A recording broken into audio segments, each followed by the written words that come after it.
Assalamualaikum warahmatullahi wabarakatuh. Perkenalkan, nama aku Ansya Romlar dari jurusan Teknik Informatika UIN Sunan Gunung Jati Bandung. Di kesempatan kali ini, di video ini, aku akan coba buat jelasin tentang 4 pilar Object Oriented Programming.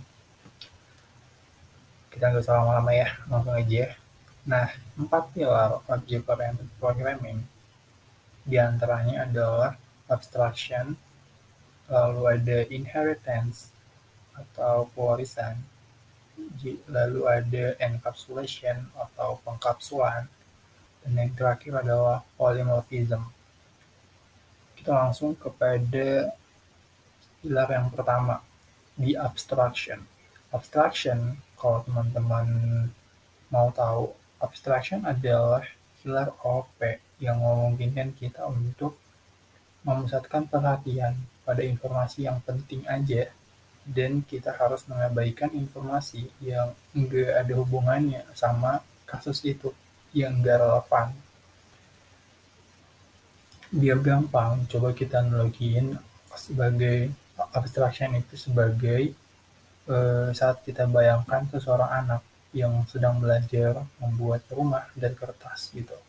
Nah, dia hanya perlu tahu gimana sih membuat bentuk rumah yang sederhana dengan atap dan dinding, tanpa harus memahami bagaimana rumah dibangun secara detail, seperti konstruksi fondasinya kayak gimana, atau konstruksi dindingnya apa, bahannya apa, tingginya berapa, dan atapnya apa gitu.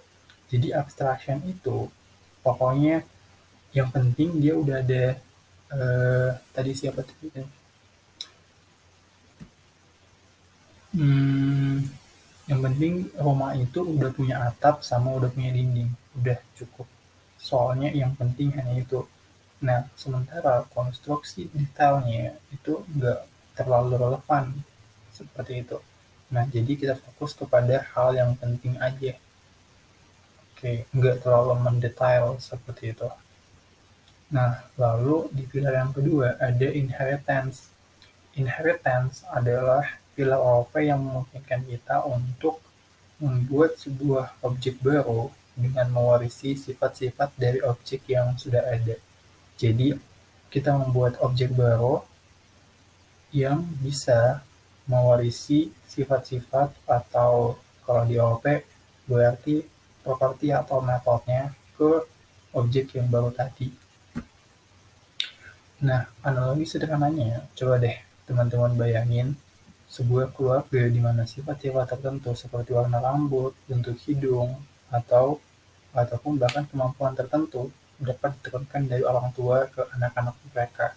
Jadi, terjadi proses pewarisan dari orang tua ke anak-anaknya. Biasanya kalau di OP dikenal dengan parent class sama child class gitu.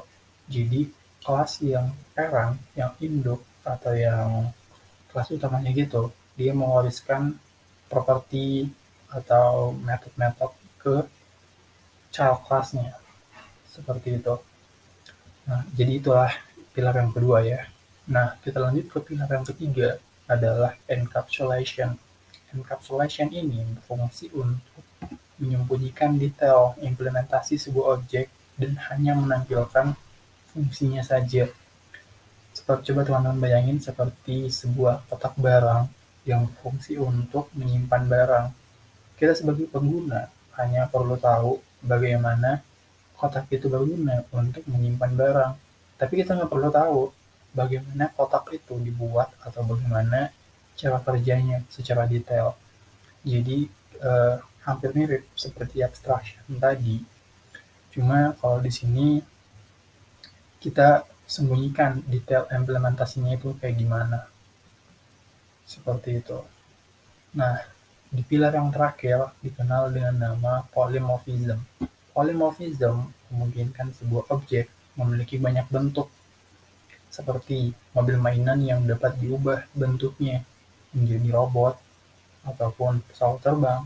Nah, meskipun bentuknya beda, namun mobil mainan tersebut tetap memiliki sifat-sifat dasar yang sama sebagai mobil, seperti memiliki roda, memiliki mesin, memiliki bodi.